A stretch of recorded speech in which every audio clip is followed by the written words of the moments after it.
Hi everyone, this is Rad, aka Globetrotting Chic.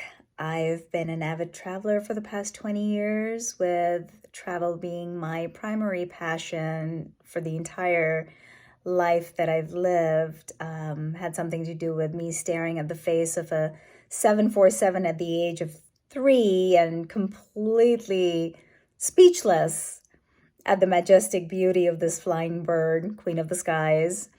Um, I've traveled over 100 countries this far and have put it up on Facebook, started to do a little bit on Instagram, but I've never really taken the chance to chronicle my journey in a video form, which I hope to do this time. And I'm hoping that all of you are going to follow my journey, mostly because this is probably going to be the toughest journey of my life.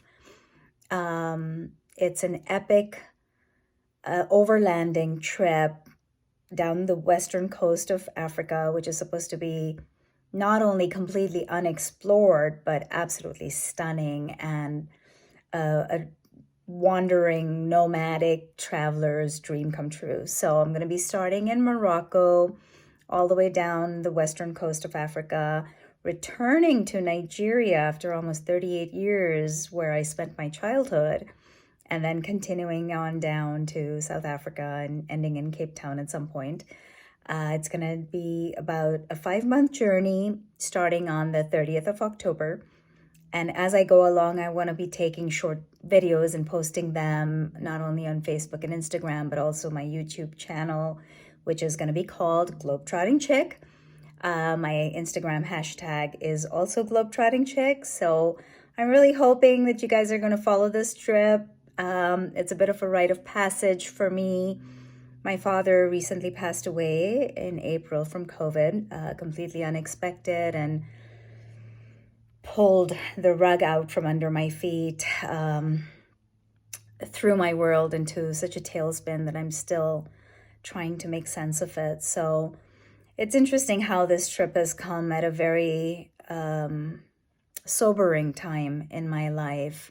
In fact, I had hair down to my waist, and I shaved my head in honor of my dad as I cremated him back in April. And this is perfect because now I have short hair and wouldn't have to bother with having to shampoo it every so often and take care of it. And I can just go explore the African sub-Saharan regions with no cares at all. So that was interesting, timing wise. I also think it's a rite of passage for me because it's going to allow me to really embrace my wounded heart and make sense of it, and in a sense disappear off the face of the earth for a while, given the fact that internet is going to be pretty sparse on this trip.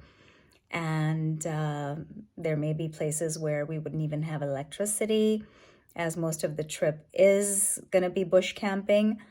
Having been an avid traveler pretty much all my life, I have a lot of experience with camping and traveling, but I've never done bush camping. It's always had some kind of structure and some form of access to a more developed world. This time will be very different. And I think what makes it interesting for me is I'm really going to have the mental chutzpah and strength to say, just no matter what happens, at the end of the day, you got to keep putting one foot in front of the other and be in a completely solution-oriented mind frame.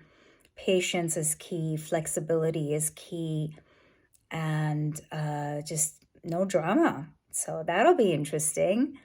I'm going to talk a little more about it as I go along and continue to take some more of these videos.